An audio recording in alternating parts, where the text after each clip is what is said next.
महाराष्ट्र, कर्नाटक, गोवा आणि आंध्र प्रदेशातील लाखो भाविकांचे श्रद्धास्थान असलेल्या श्री संत बाळूमामांच्या जीवनकार्याचा, आध्यात्मिक वारशाचा आणि लोककल्याणकारी कार्याचा वेध घेणारा श्री संत बाळूमामा विशेषांक तरुण भारततर्फे प्रकाशित करण्यात आला.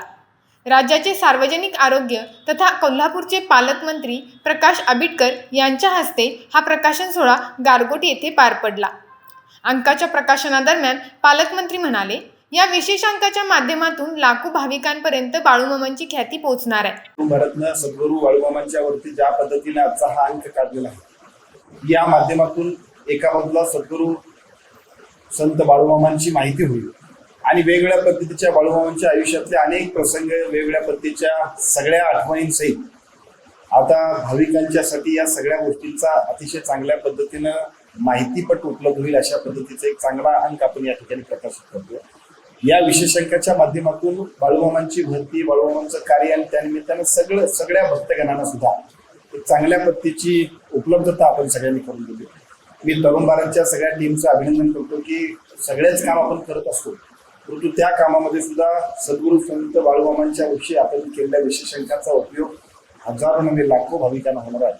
त्यामुळे तरुण भारतचा हा अंक विशेषांक लोक अगदी आपुलकीने आणि आवडीनं वाचतील आणि त्या निमित्तानं त्यांना माहिती असणाऱ्या, त्यांना माहिती नसणाऱ्या आणि ते ज्या सगळ्या आपल्या नसात आणि चराचरात जे काय बाळूमामांच्या विषयीची भावना त्यांच्या प्रत्येकाच्या मनात आहे ती अगदी अतिशय चांगल्या पद्धतीने पुढे घेऊन जातील. या कार्यक्रमाला मी मनापासून शुभेच्छा देतो, आपल्या सगळ्यांचं अभिनंदन करतो, तरुण भारतचं अभिनंदन करतो. तर मगापासून आम्ही सगळेजण बघत होतो, आमच्यावरती सुद्धा शुभेच्छांचा खूप वर्षाव आपण केला सूत्रसंचालकांसोबत.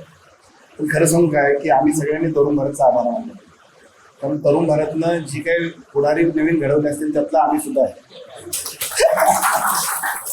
तरुण भारत संवाद यांचा हा अंक लोक आपुलकीने आणि आवडीने वाचतील असा विश्वास त्यांनी व्यक्त केला. मेजवानीसारखं आपण सगळेजण त्या बाळूमामांच्या वरचं संपूर्ण एकूण चरित्र त्यांचं आपण सगळेजण सांगा. छोट्या मोठ्या सगळ्या वेगवेगळ्या पद्धतीच्या ऍक्टिव्हिटीना व्यासपीठ उपलब्ध करून देणं आणि आता ते डिजिटल प्लॅटफॉर्मवर सुद्धा आपण घेऊन गेलाय. त्यामुळे मी तरुण भारतच्या या सगळ्या कार्याला मनापासून शुभेच्छा देतो. खूप चांगल्या पद्धतीचं अजूनही आपण सगळ्यांनी काम करतो. तरुण भारतचं अतिशय चांगल्या पद्धतीने चाललंय. आता तरी आपण डिजिटल प्लॅटफॉर्म गेला. आता म्हणजे अगदी नावं घ्यायला हरकत नाही. शेखर देसाई आमचा त्यावेळेला मराठा ग्रुपचं काम करायचा, शेखरच्या बातम्या नोंदू यायच्या. आता आमचा गारगोटीचा सरपंच असणारा प्रकाश वासकर काय वाटेल ते त्याचं रोज एखादी जयंती करायचा, कुठला तरी फोटो बघायचा, पण हमखास बातमी कुठे यावी तर तरुण